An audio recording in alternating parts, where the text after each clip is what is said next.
of Directors meeting for Piedmont Community Charter School.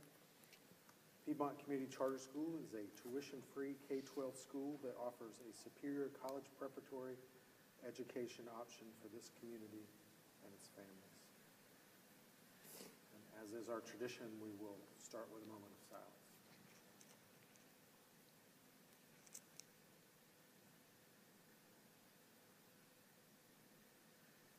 Thank you.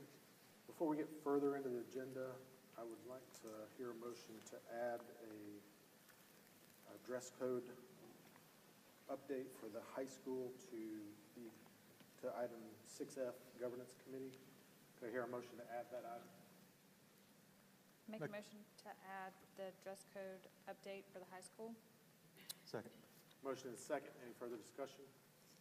All those in favor? Aye. Aye. Any opposed? Motion is unanimous. Item number 3 is public comment. Is there anyone signed up for public comment? No, sir. Thank you. Item number 4 is awards and recognitions. Good evening, board members. Good evening. We have a lot of great news for our awards and recognition report. Piedmont has been nominated in 5 categories in this year's Best of Gaston Awards. We were nominated for Best Charter School, Best Employer, and Best Place to Work. David Benfield and Holly White were nominated in the Best Principal category. And 5th grade teacher Paula Owens has been nominated for Best Teacher. Voting begins in March, and we are very excited for this recognition from the community. That's great. We congratulate the PCCS choral students who were selected through an audition process to attend the Mars Hill College Choral Festival this month. They are Aniston Hallwell, Jonathan Horn, Zach Ledbetter, Brooke Robinson, Molly Gaston, Will Boswell, Dakota Mercer, and Ahmad West. Piedmont had 4 students who qualified for the South Central All-District Band Clinic: Peyton Earls, John Phillips, Lucas Holland, and Wesley Henriquez.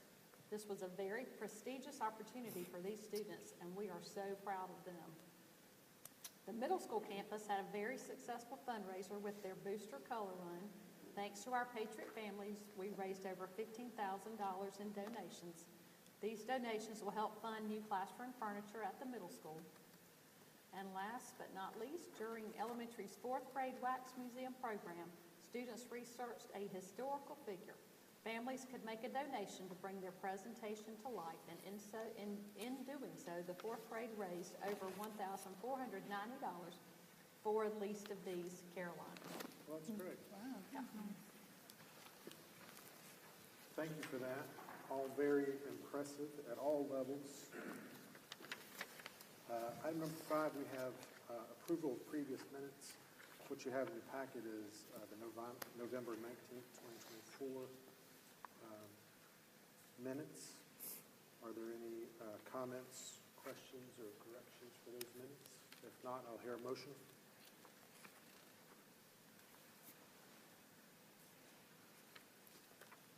Make a motion to approve November minutes. Second. Motion is second. Any further discussion? All those in favor? Aye. Any opposed? Motion is unanimous. Item number 6 is reports, and as we always do, we'll start with the Treasurer and Finance Committee report. Take it away. Thank you, sir. I've got a few things to go over here. First, we'll be going through our budget reports for both December and January. So in your packet, you should have documents for each. I'm going to start with the December budget report. So month-to-date activity here, this is through December 31st of 2024. Total state revenue, $1,221,869.68. Total local revenue, $365,256.23. Federal, $286,008.43. Fund balance appropriate of $18,944.89. Brings total revenue of $1,892,079.23. Against total expenses of $1,787,368.02. Leaves a net surplus before investment of $104,000 $711.21. Other income was a net loss in our investment account of $71,384.77 for the month, leaves a net surplus for the month of $33,326.44. Questions on December budget report? Okay, I'm going to touch on the surplus and cash report for December. Operating account with Truist, $3,353,177.95. Student activity account of $60,053.44. An investment account of $2,920,922.75.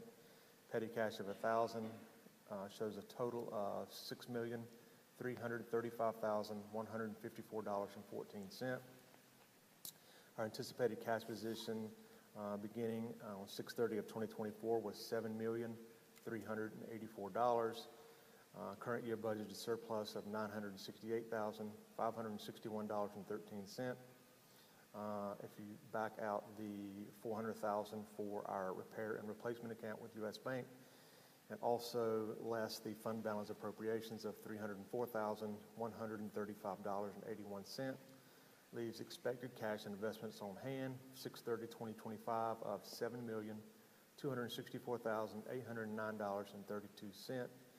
If you back out our investment account with PNC of $2,920,922.75, leaves an anticipated cash position of $4,343,886.57.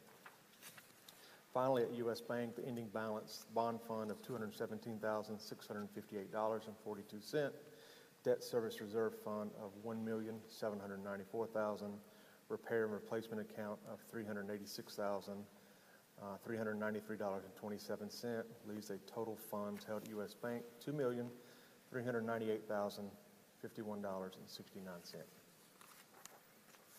Questions on December surplus and cash? All right, hang in there. We're moving on. Budget report for January shows for month-to-date activity, state revenue $1,128,411.10. Total local revenue $378,491.84. Total federal revenue $91,433.92. Total fund balance appropriate $159,686.76. Leaves total revenue of $1,758,023.62 against total expenses of $1,797,560.94. Shows a net surplus, a net deficit for the month of $39,537.32. Investment account had income of $59,436.09. Other expenses of $3,772.98. Leaves a net surplus for January of $16,125.79. Any questions there? Okay. We're going to move on to our surplus and cash report for January. Operating account $2,917,420.49. Student activities of $63,755.71. Investment account of $2,976,585.86. Petty cash of $1,000 leaves a total of $5,958,762.06. Anticipated cash position beginning in 6/30/2024 of $7,384,000. Current year budgeted surplus $968,561.13.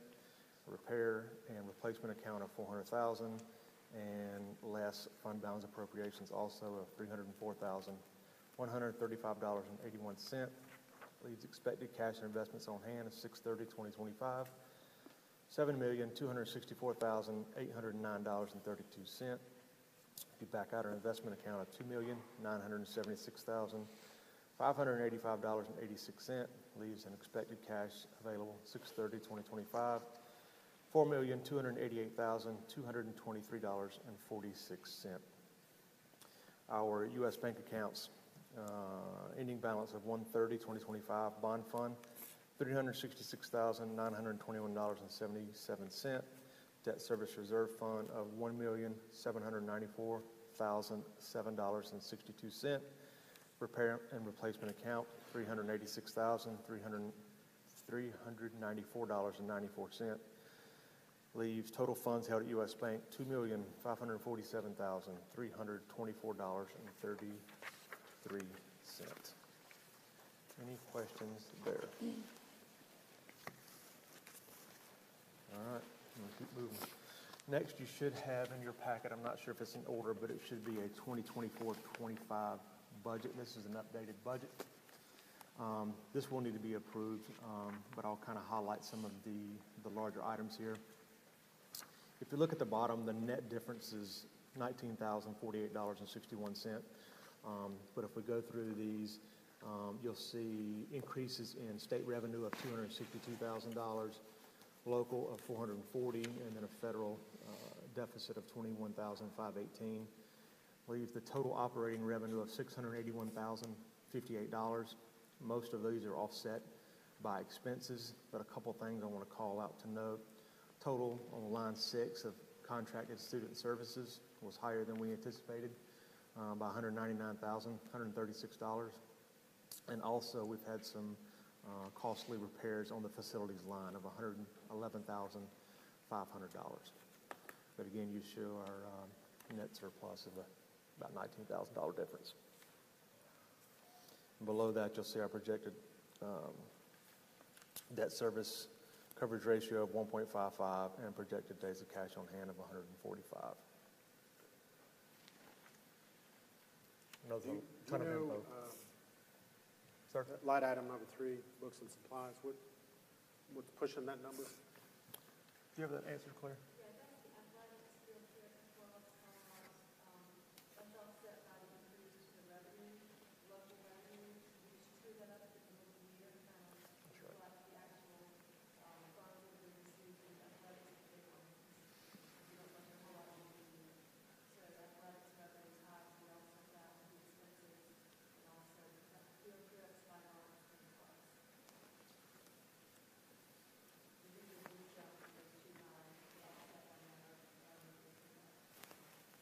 And that's under books and supplies?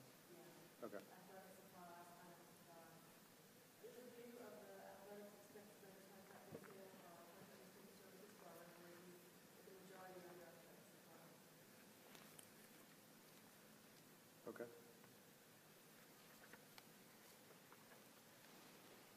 Any other questions on that?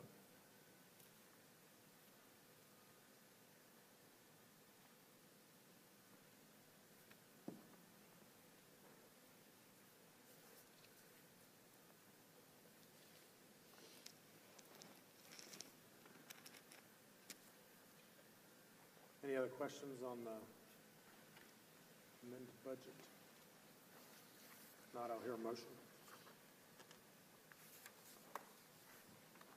I'll make a motion to approve the 2024-25 budget.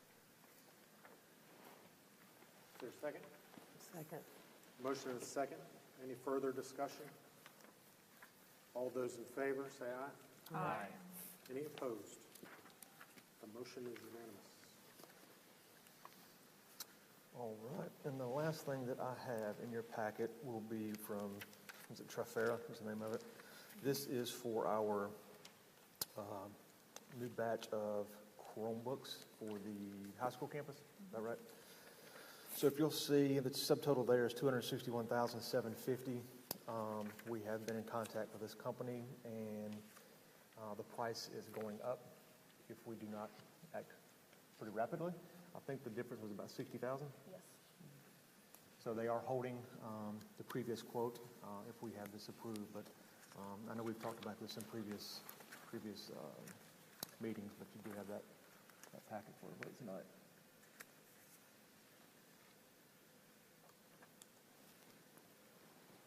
And we can still sell back that ones we have now and get some kind of credit with that, right?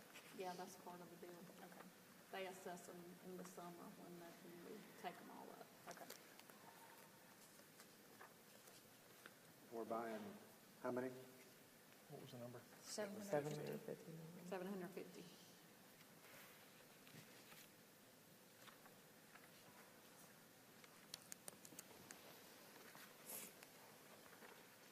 Any questions? So the number that Scott quoted was the 261. There's another $18,000 of tax, but we get that back, right? So the actual expenditure is 261 or 280 something, and then we get 18 back.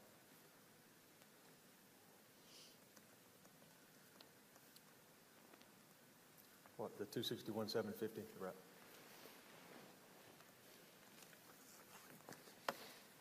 Do I hear a motion? I make a motion to approve the quote for the purchase of 750 Chromebooks. Second. Motion and a second. Any further discussion? All those in favor? Aye. Any opposed? Motion is unanimous. And I think that's all that I have. Thank you, Mr. McCraney. Back to our reports. 6B is head of school reports. Good evening. We have a lot since we got snowed out in January. So we're going to start with the compliance submission report for January. We needed to submit our student admission and lottery requirements, and we did that on November 29th. And we needed to submit our insurance coverage, employee insurance consultant at every 3 years, whatever. So insurance coverage, that is, we submitted on 12/16/25. The next report for February. Right, we submitted that in 24 maybe. What'd I say? You said Oh, 25. it is, it says 25, 24. Thank you. Our North Carolina school report card had to be posted on our website. We submitted that link on January 27th. And our board conflict of interest policy was submitted on January 27th. And nothing for Emma in February. Our enrollment report for January. We had 1,924 students total. Our February 11th report, 1,911 students total. And you have each month's withdrawal reports that you can review.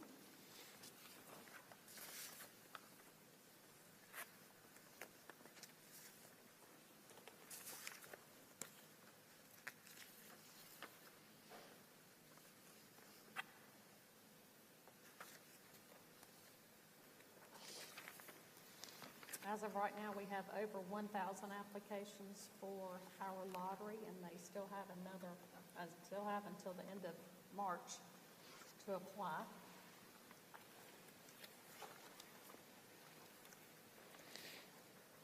Okay, next we have our personnel report for January. At the elementary campus, we hired Tanya German, a first grade teacher, Molly Morton for theater arts.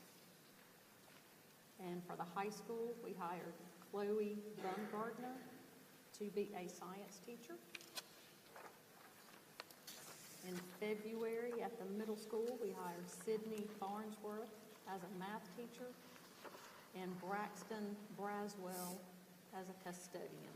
And those reports do need to be approved.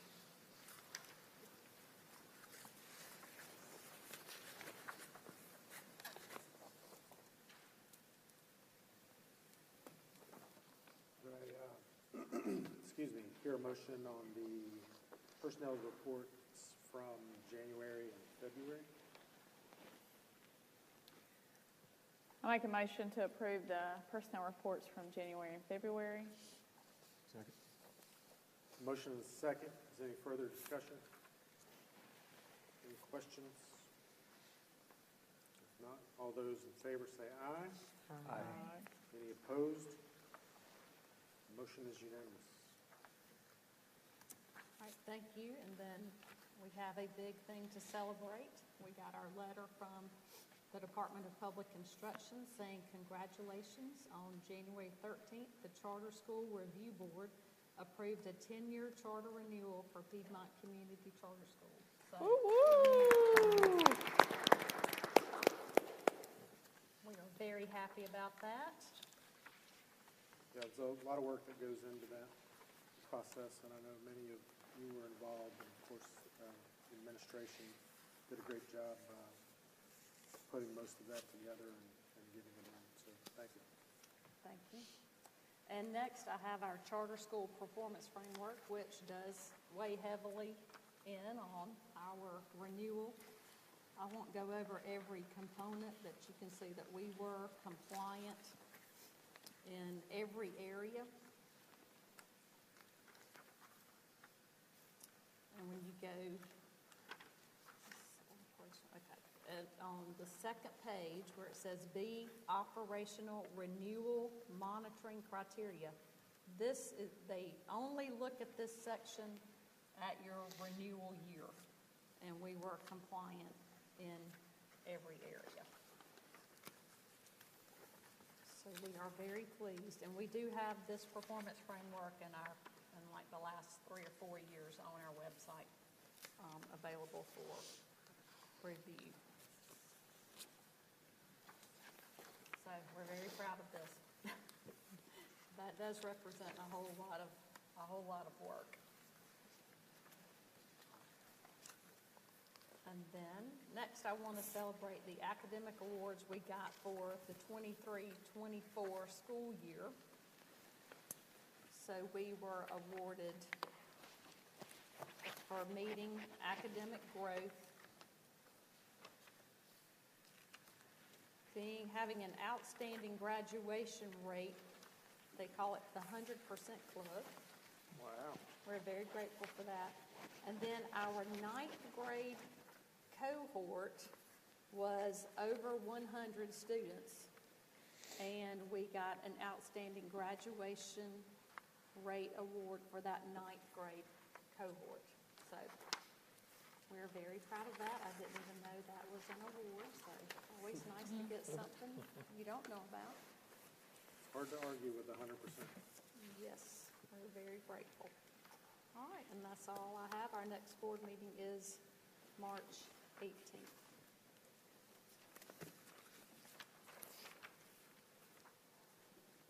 Thank you very much. Item 6C is Enrichment Committee. I have the report. Excellent. The Enrichment Committee met Tuesday, January 14th at noon. Jennifer Wyatt, the school's Title I coordinator, reviewed the school's equity plan. This is a federal requirement that ensures equitable distribution of teachers throughout the school. The equity plan must address 3 areas. First, out-of-field teachers. Second, beginning year teachers. And third, the number of ineffective teachers deemed by EVOS data. This information has been shared with staff at all 3 campuses as of January 15th, 2025. Elementary administrators shared MOY check-in and iReady data. Elementary students saw gains in proficiency from the beginning of year to middle of year in reading and math.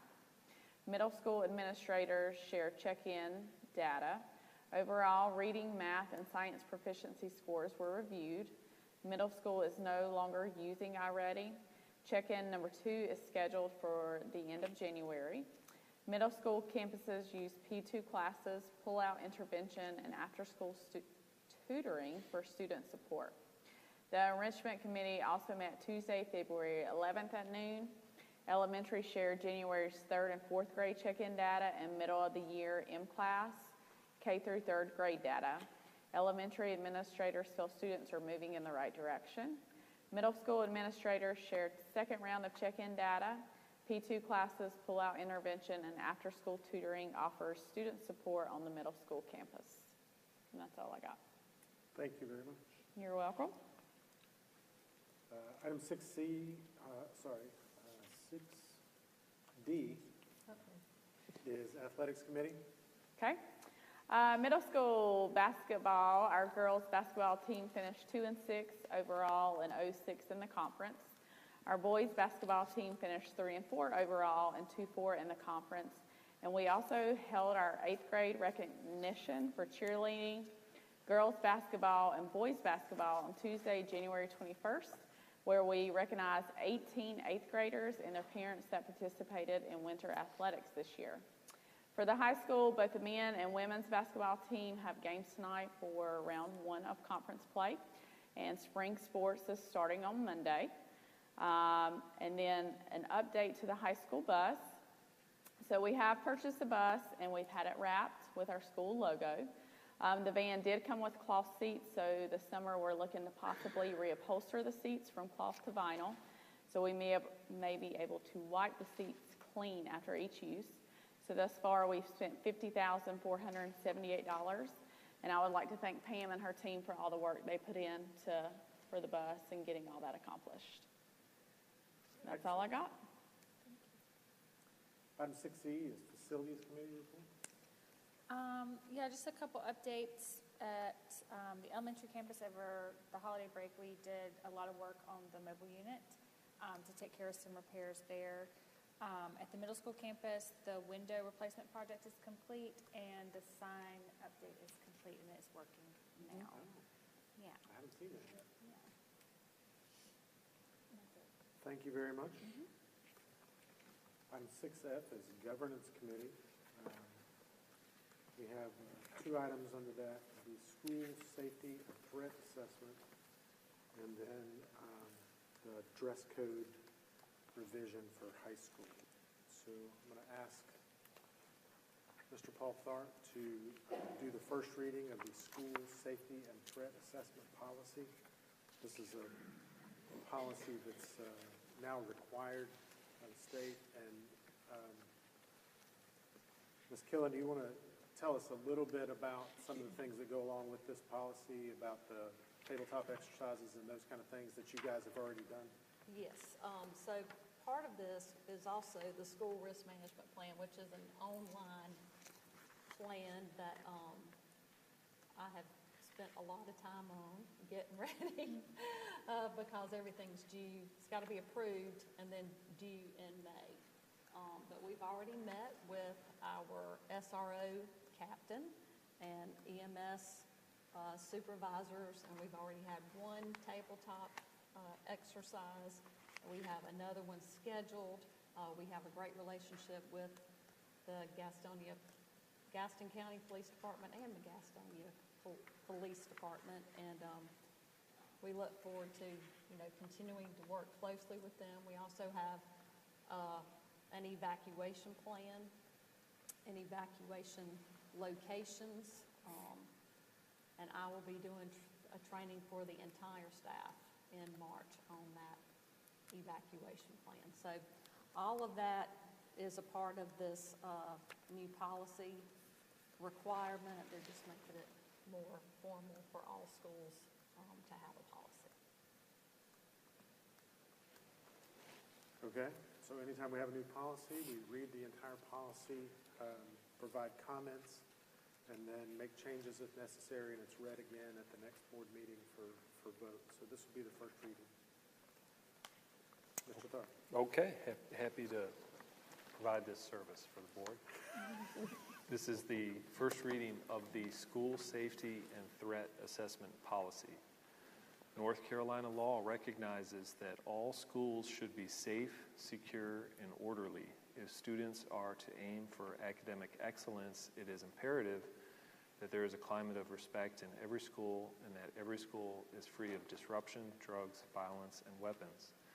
This policy addresses various means to provide, foster school safety set forth in General Statute 115C, Article 8C, Part 2. in parentheses, General Statute 115C-105.49 and following. And that word provide should probably come out of there in the first paragraph. Number 1, school safety exercises.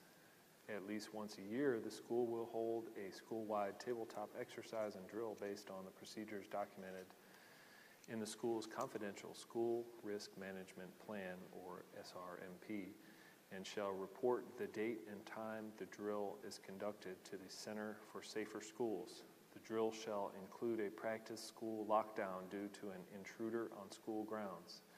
The school will hold a tabletop exercise and drill for multiple hazards in its SRMP. The school will seek to include local law enforcement and emergency management agencies in their tabletop exercises and drills.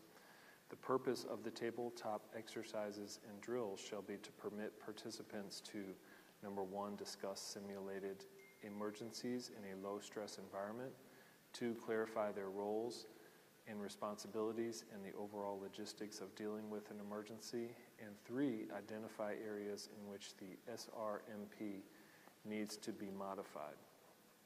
A tabletop exercise involves key personnel conducting simulated scenarios related to emergency planning. A drill is a school-wide practice exercise in which simulated scenarios related to emergency planning are conducted. 2, threat assessment. A, introduction. The school shall provide for assessment and intervention by threat assessment teams, including a classification system to indicate various levels of threats and a standard response to each threat level. It also distinguishes between assessment and intervention at each school level as appropriate. In developing these policies, the school has consulted the guidance issued by the North Carolina Center for Safer Schools and the school's threat assessment team. These policies shall not reference or reveal any information that is otherwise confidential safety information. A copy of this policy shall also be sent to the Center for Safer Schools. The National Threat Assessment Center, or NTAC, of the United States Secret Service has identified 8 critical steps to dealing with school safety threats. And as a footnote, these are cited in School Threat Assessment Toolkit, pages 20 and 21, National Center for School Safety. Number 1, establish a multidisciplinary threat assessment team. Number 2, define prohibited and concerning behaviors. 3, create a central reporting mechanism. 4, determine the threshold for law enforcement intervention. 5, establish threat assessment procedures. 6, develop risk management options. 7, create and promote safe school climates. 8, conduct training for all stakeholders. B, definitions and descriptors. 1, threat assessment, a fact-based process of identifying, assessing, and managing behavior that may pose a risk of violence or other harm to self or others. 2, threat assessment team, a multidisciplinary team that includes but is not limited to persons with expertise in counseling, instruction, school administration, and law enforcement that conducts threat assessments in a public school unit when threatening behavior has been communicated and when a student has engaged in threatening behavior that warrants further evaluation. When practicable, at least one school psychologist, one staff member knowledgeable about and experienced in working with students with special needs, and one staff member knowledgeable about and experienced in working with students with disabilities shall be assigned to the threat assessment team. The school may assign a licensed mental health professional if a school psychologist is unavailable. Members of a threat assessment team who are not employees of the public school unit may review student records as provided in 34 Code of Federal Regulations number 9931, subsection A1, Roman numeral 1B, according to a written agreement with the school of the requirements and responsibilities for use of student records under the Federal Family Educational Rights and Privacy Act. 3, threatening behavior, quote, serious threat defined. Any communication or action that indicates that an individual poses an actual or foreseeable likelihood of 1, endangering the physical safety of oneself or others. B, a material or substantial disruption to school operations or its educational mission. Or C, other behavior constituting or appearing to constitute a violent crime. A serious threat may be expressed or communicated orally, visually, in writing, electronically, or through any other means. Examples of behaviors, including social media posts or other communications, raising reasonable concern of a serious threat may include, without limitation, 1, escalating anger or aggressive behavior, 2, significant changes in behavior and appearance, 3, expressions of suicidal ideations, 4, writing about violence or weapons, 5, cutting off communications, 6, stalking and harassing behaviors, 7, increased depression, 8, increased use of drugs or other harmful substances, 9, erratic behavior, 10, purchasing weapons, 11, threats of domestic violence, 12, acting paranoid. 5, staff duty to report. All school staff members must immediately report any threat or concerning behavior by any individual, and identified individual in parentheses. All school community members, including students, parents, and guardians, are urged to report threats or concerning behaviors. Reports can be made through the anonymous tip line 1-844-5-SAY-NOW, the Say Something Anonymous reporting app, or reported directly to the head of school or designee. 6, threat assessment team. A, establishment. The head of the school shall establish a multidisciplinary threat assessment team, the team. The team will assess and intervene with identified individuals whose behavior may threaten the safety of school staff or students. The team shall include, but not be limited to, persons with expertise in counseling, instruction, discipline, and school administration. When practicable, the team will include the school psychologist, a licensed mental health professional, school resource officer or SRO, and staff members knowledgeable about and experienced in working with students with special needs and disabilities.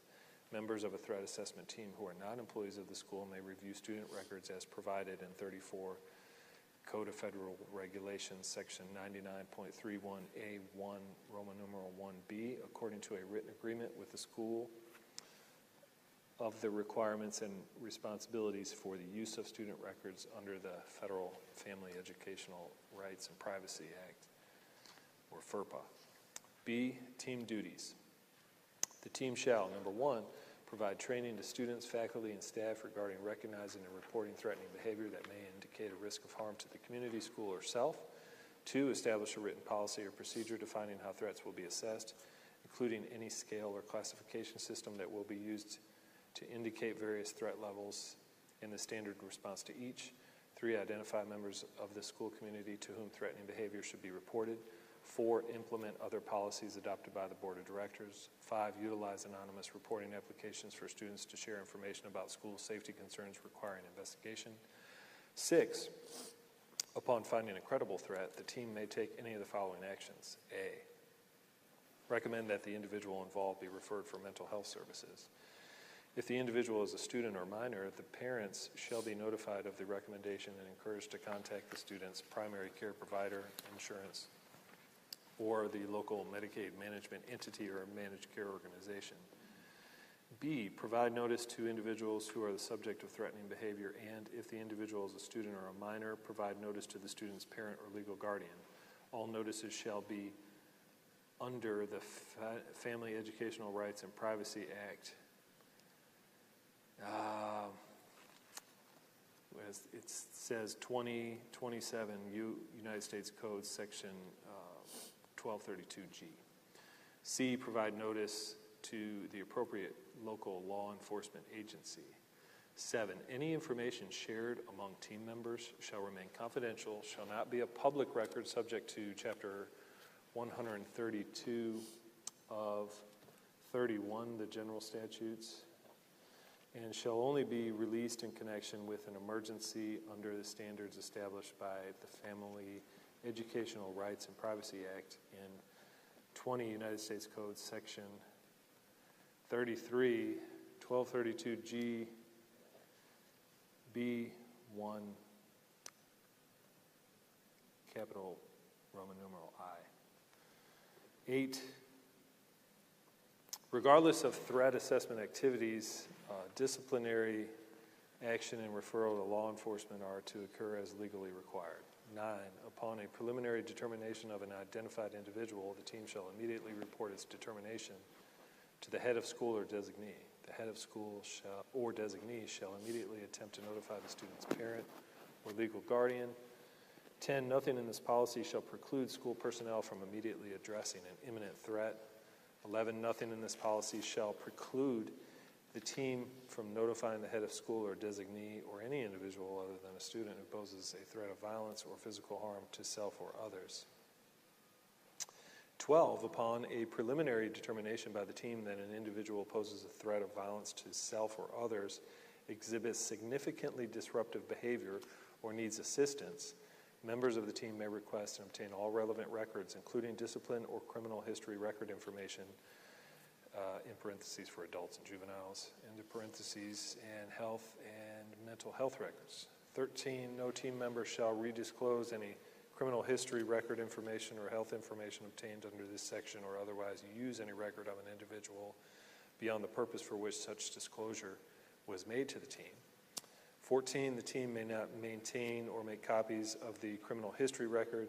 15, juvenile delinquency or criminal history information may not be placed in a student's central educational scholastic record unless the school is taking disciplinary action related to the incidents. School staff, including members of the team with a legitimate educational interest, may store information about such incidents in records maintained separately from the student's educational or scholastic record. 16, the completed threat assessment shall be placed in the student's confidential record, and the completed notification document shall be placed in the student's cumulative file. 17, reports and findings of the team shall be maintained in confidence to the extent reasonably feasible. And that's the end of the document. Beautifully read. Thank you. Are there any comments? Did anybody catch anything that they had a question about? Or? I mean, there's a few spots that could be touched up. Let me go first. You have some? I have one in the last sentence of the first paragraph. This policy addresses various means to provide, and I think it should say, and foster school safety set forth in GS. Either that or just eliminate the word provide. Okay. But either way works. Yep. It just Everyone's needs okay with something. me. Did you have a couple more? It's just a grammar thing, but in the second paragraph, if you count up from the bottom, 1, 2, 3, 4, 5 lines, it's referring to the school when it says in their tabletop exercises. So it should just be its. Okay. Yeah.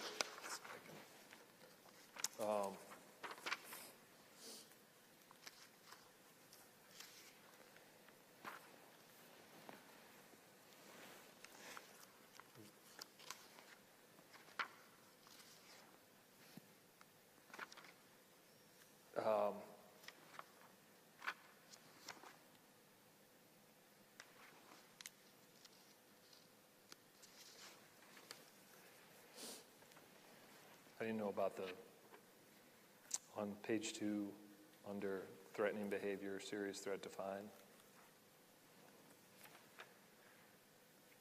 I didn't know if we wanted to discuss at all significant changes in behavior and appearance.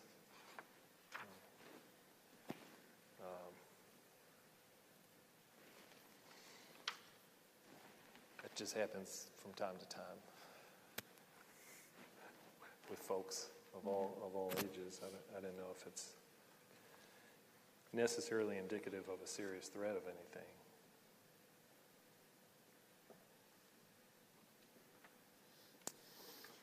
I'm sorry, what are you saying to change? On the second page, number 3, threatening behavior, serious threat defined, it gives some examples. a serious threat may include without limitation, and then number 2 there, significant changes in behavior and appearance. Are you saying take it out? Or maybe significant changes in behavior and appearance that are indicative of something specific, like indicative of harm to oneself or to others, or disruption of the school day, or I mean, we definitely notice changes in behavior and appearance with our students. Yes, we do. I would say that's relevant okay. in our Would you practice. think that a reasonableness phrase might help you? You're just asking because it can be very subjective, right? Like, You just want more detail? Right. Well, it's not necessarily something that I desire a change. It's more of a discussion point because of the subjectivity of. I mean, if I get a haircut tomorrow, my appearance is going to change dramatically, but it doesn't. It's not indicative of a threat. Well, we wouldn't think that your new haircut was indicative of a problem you might be experiencing. To just add more detail to and just saying, maybe it's two different things, because changes in behavior. That causes concern. Right, and then perhaps appearance of, would be like an additional one. Is that what you mean? Like, and being more specific about the appearance? Well, it's significant, so that's one. I mean, so that's it's significant changes in behavior and appearance. You know, to play the devil's advocate, if you will, you could have significant changes in behavior and appearance that are really good things. Yeah. Ms. White? So that wording is in a lot of our training. Is it? The teachers have training in, the leaders have training in to actually watch for. So it kind of goes, a lot of these are going together. You're not just looking at one isolated. So you might see number 2 with number 7 and number 11. And so number 2 isolated, I can see where you're talking about. Mm-hmm. Usually see them grouped together. Yeah. That kind of helps the other side. But Yeah. those wordings are what we see in the training. Gotcha.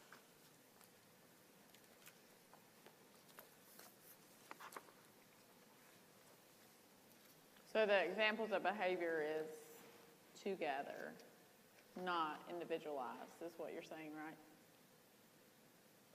Well, if Well, it it's could be either. negative, I mean, if it's negative behavior, or a very drastic change in, in appearance, that is a sign that somebody might be going through something. Right. I think what Ms. White was saying is like number 2 would be in conjunction with, Right, that's what I'm saying. Yeah, like number So like it 7. all goes together. yeah. But it doesn't have to. I mean, all these pieces are things to look for, but they're not necessarily, they don't have to be grouped together. It might be just the one thing. But I think it's good to know that that particular phrasing is in training for, I didn't know that before tonight. So if that's something that's sort of common in teaching practice and administration, then that tells me that there's a place for it, even if it has a modifier or anything. Yeah, the only other one I saw like that was number 12, just acting paranoid. That one kind of caught my attention too, Like maybe paranoia of an unreasonable and or threatening dimension or something like that? Or is it? I think it's semantic for us, and I like that we're challenging the phrasing of it, because I agree, like there should be some reasonableness applied to all of these things, right? But we have confidence that you guys will. And so to me, it feels like acting paranoid or I like the phrasing better that has some reasonable qualifier with it. And you guys know what you're looking for because you have so much experience here.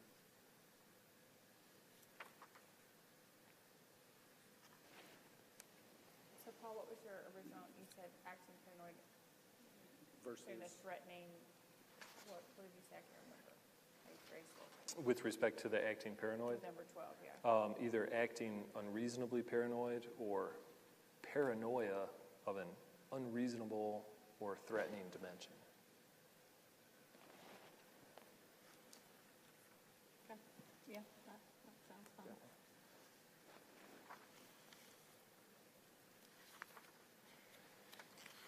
The only other things I saw was maybe clean up a few of the Code of Federal Regulations and United States Code numbers. It looks like maybe some were duplicated here and there, but that's just Googling it and Okay. if I can fix all that.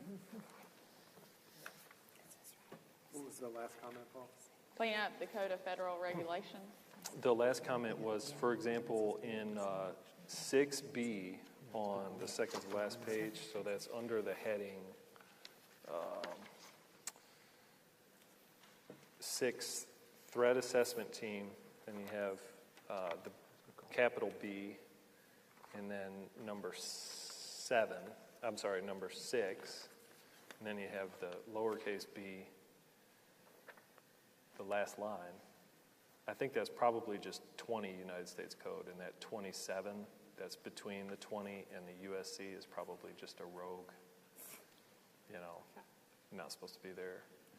And then in number 7, just below that, it says in the second line, Chapter 132 of 31, the general statutes. Maybe that means to say, and I'm not sure, Chapter 132 of Article 31 of the general statutes. And similar thing in the last line in number 7, Rights and Privacy Act in 20 United States Code section, and then there's a 33 there. That probably isn't supposed to be there because I saw other references to that same section earlier that didn't include Right, that. right. That was it. That's all I saw. That's great. So we don't have to vote on this now, so we'll take it back. Ms. Holly White, do you have a comment to add? Sorry, there is something else on the second page. It's 2B3, where it says threatening behavior, serious threat defined. The second sentence, second line, it says 1, then it says B, and then it says C. It should say 1, 2, 3, and ABC. Good catch. Okay.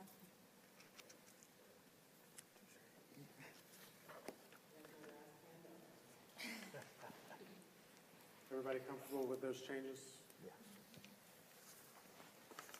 Okay, so we'll have the revised policy for next month to look forward to. And see if Paul will read again or if someone else will have to do it. All right, we have a revised dress code.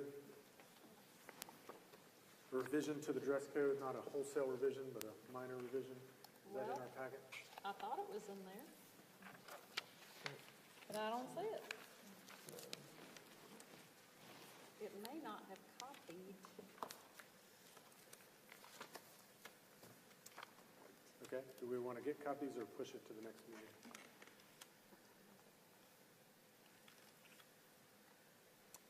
Can we push it to the next one?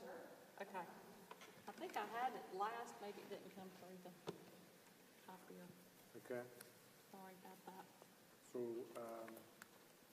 we get a vote to remove item from the governance committee, the dress code update for the high school. Make a motion to remove the dress code update affecting the high school from the agenda tonight. So, Motion is second. Any further discussion? All those in favor? Aye. Any opposed? The motion is unanimous. Our next board meeting will be March 18th, 2025. There's no further business. We'll stand adjourned.